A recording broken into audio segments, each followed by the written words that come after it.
So last subsection that I put together for this, and admittedly it's a little bit of an optional subsection, but to give, due credence to the cognitive perspective, there's a lot of things we've learned about learning that exceed the behaviorist paradigm, but they're very kind of special purpose things about learning. So this will be my quick capstone on learning as a topic. This is, of course, not an exhaustive review of what learning is like in human beings, but this is the essence of everything that you ought to know to be an allied health practitioner, and there's a little bit of useful trivia in here as well. So special cases of learning, what we learned from the cognitive perspective as opposed to the behaviorist perspective, which is highly, highly universal for everything that has a nervous system, is that the evolutionary design of a creature, the way that particular species makes its living, the way that it has to interact with the world to be adaptive, not only shapes the nature of that creature's behavioral repertoire, what abilities they're going to be initially endowed with, what perceptual faculties they're originally going to be sensitive to. It also determines certain channels of information. This will be relevant when we talk a bit about human development later on and development of personality and things like this, which is why I'm foreshadowing it. But there are particular domains of cognitive ability that you are better at learning than other things. It's not all a level playing field. There are certain things that we come pre-fitted with the ability to learn quickly in order to meet the requirements of how we as a species survive. I mean, if I were to give the universal best example on this for human beings, it would be language acquisition. There's a period between the ages of, approximately the age of 1 and approximately the age of 4, although it has fuzzy boundaries depending on what culture you're raised in and things like this. But in around that period of life, when you're a toddler and things like this, you have the spontaneous ability to learn amazing amounts of grammatical language just from immediate secondhand exposure to other people speaking them. And if you have to learn languages again from scratch, as an adult, it is enormously painstakingly difficult compared to that spontaneous, amazingly quick way that little kids pick it up. We say that little kids have a critical period for language acquisition, and that is an example of one of these pre-prepared circuits that I'm talking about here, something that we are endowed with by our biology to be able to disproportionately learn very quickly and very well. So I should emphasize that this isn't the same as talking about our reflexes and responses. If we're talking about a reflex or something that's hard built into our behavioral repertoire, that is usually something that will come out even if we don't have any experience or exposure to it. It doesn't have to actually really be learned at all. It's just the way our nervous system naturally connects up as part of our development. What I'm talking about here, and I'll go through some primate-specific examples, are instances where it is learning that is taking place. You do need exposure in your own lifetime in order to be able to figure out these patterns and have these abilities. If you're never exposed, it won't work. But that the exposure is pre-primed. You will learn this particular set of domains so quickly because they are kind of partially anticipated by evolution, by natural selection, part of our endowment, our heritability in that sense.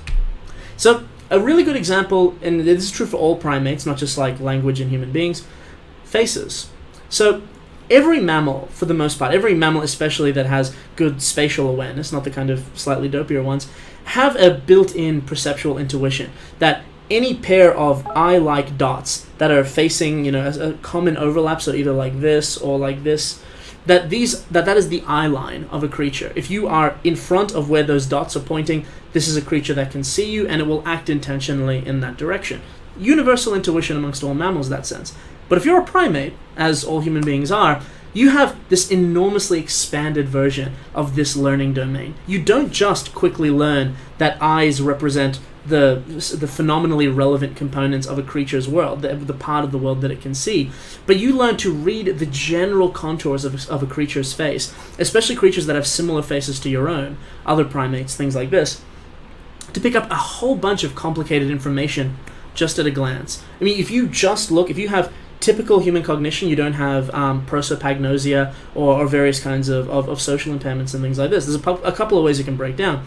But if you have the really typical suite of human cognitive abilities, just looking at another human being's face will instantly tell you a lot of information about their identity, who they are versus somebody else, their mood, and what they are trying to express to you, if they have an overt emotional state or not. We'll talk about this a lot more when we get to emotion, but it is a hypersensitive, easily learned module in us. Human beings, Again, if you are raised from birth and never see other people's faces, you will never have this ability and it will be permanently lost to you. But even with just a little bit of exposure to the faces of other people, we rapidly learn the meaningful domains of human faces and instantly become experts in the fine characteristics of human faces. We are in fact generally so good at this, as I have in this little example here, that mundane objects that we know are not faces not only carry over and we say, oh, that faucet looks like a face, but that faucet doesn't just look like a face, it looks like a face that has emotion, like it's bug-eyed, looking off in the direction, it's kind of horrified by what it's seeing. Again, all of this we impute instantaneously because that is part of the predetermined trajectory of learned expertise in the domain of faces for our species. And to give another just really quick example here, all primates, just like us, have a pre-built set of domains of things that are, in evolutionary history, really dangerous to us.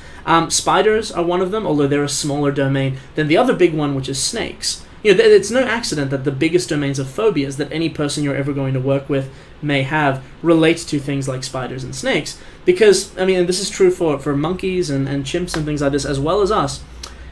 If you are never exposed to a spider or a snake in a threatening context, you just won't be scared of them. You haven't learned anything useful about this. But we are pre-programmed. We have this pre-existing endowment such that if you get even a small number of instances, sometimes only one instance is all that it takes, to see, let's say, another adult of your species terrified of a snake, that's it. You've learned it that quickly, and you are going to be afraid of snakes from now on, to a greater or lesser degree. A lot of us in the modern world are very good at starting out with a kind of phobic response to snakes, and then unlearning it to demonstrate how in control we are, or how cool and impassive or worldly we are along the way.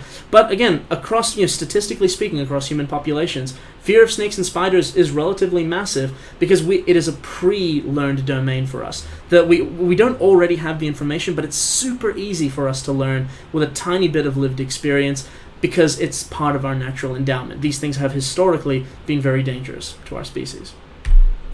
So that brings us to the end of this week. Again, probably both this week and next week, a lot of the face-to-face lectures will mop up on a lot of the intricacies of applied behavioral therapies and how you can use the techniques of classical conditioning, operant conditioning, and observational learning to try to change people's behaviors for the better as an allied health practitioner. What I'm going to be focusing on in my lecture next week, just to fill out the space, I would have done it next week, but we need to be primed for the face-to-face stuff, is research methods and the scientific method. Getting out of the way the baseline understanding you guys need to have to be able to engage with what is and is not meaningful as research methods in the research literature for allied health.